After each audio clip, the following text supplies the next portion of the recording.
Hello दोस्तों, स्वागत है आपका हमारे यूट्यूब चैनल पर। आज का हमारा टॉपिक है right against exploitation, right to freedom of religion, cultural and educational right. तो पहले देखते हैं राइट अगेंस्ट एक्सप्लॉइटेशन। ये आर्टिकल 23 और आर्टिकल 24 के अंतर्गत आता है। Prohibition of traffic in human beings and force labour, ये अंडर आर्टिकल 23 आता है। Article 23 prohibits traffic in human beings begar. तो आर्टिकल 23 प्रोहिबिट करता है ह्यूमन ट्रैफिकिंग और बेगार मतलब फोर्ड लेबर। और the expression traffic in human being include, तो इसमें क्या क्या इंक्लूडेड है? Selling and buying of man and women and children, तो लोगों का खरीदना बेचना, देवदासी स्लेवरी गुलामी, immoral traffic in women children including prostitution, तो किसी को भी ज़बरदस्ती इस तरह के काम करवाना, ये सब ह्यूमन ट्रैफिकिंग के अंतर्गत आता है। तो आर्टिकल 23 में एक एक्सेप्शन है। It permit the state to impose compulsory service for public purposes like social service और military service for which is not bound to pay. तो स्टेट इम्पोज कर सकता है कुछ कंपल्सरी सर्विस पब्लिक, जो कि पब्लिक पर्पसेस के लिए हो, जैसे कि सोशल सर्विस, मिलिट्री सर्विस, और इसके लिए वो किसी प्रकार का पेमेंट देने के लिए बाउंड नहीं है state. Prohibition of employment of children in factories, ये आता है आर्टिकल 24 के अंतर्गत। Article 23 prohibits the employment of children below the age of 14 year in factory, mine और other hazardous activity like construction work और railway.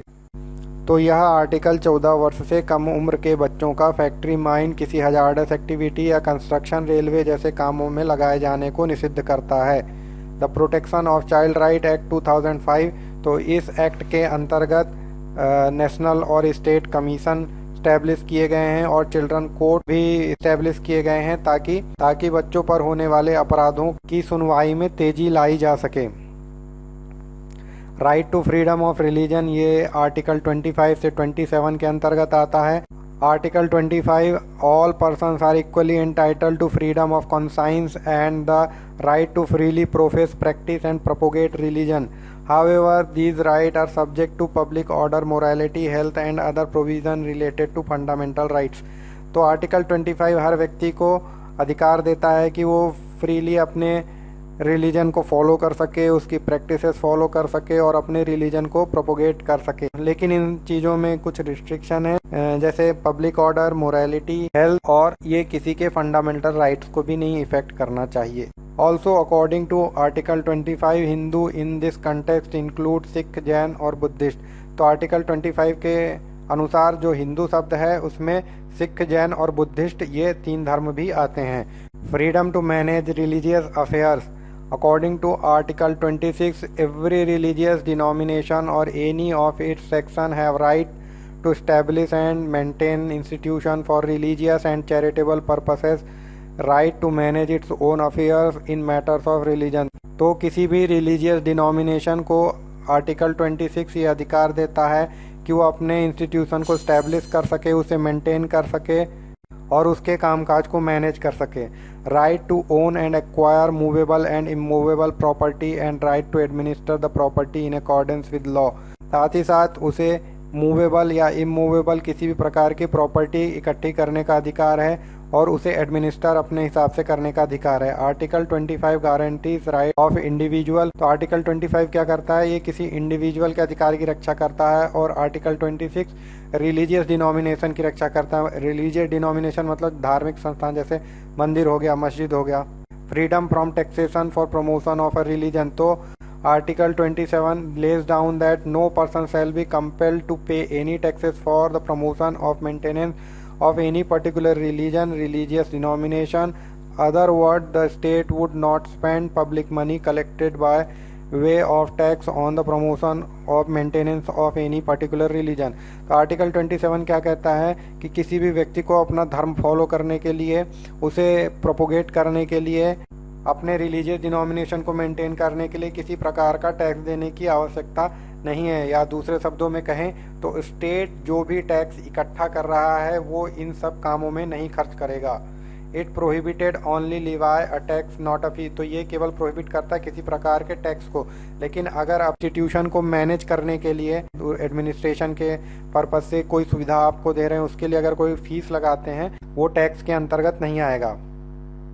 Freedom from attending religious instruction, तो ये article 28 के अंतर्गत आता है। According to it, under article 28 no religious instruction can be provided in any institute wholly maintained out of state fund. तो ऐसे किसी भी इंस्टीट्यूट में रिलीजियस इंस्ट्रक्शंस नहीं दी जा सकती जो कि पूरी तरह स्टेट फंड से चलता हो। Not include educational institution administered by the state but established by any endowment और ट्रस्ट। तो इसके अंतर्गत ऐसे इंस्टीट्यूट नहीं आते हैं जो कि एडमिनिस्टर होते हैं स्टेट के द्वारा, लेकिन उन्हें किसी ट्रस्ट या एंडाउमेंट के द्वारा एस्टेब्लिश किया गया है।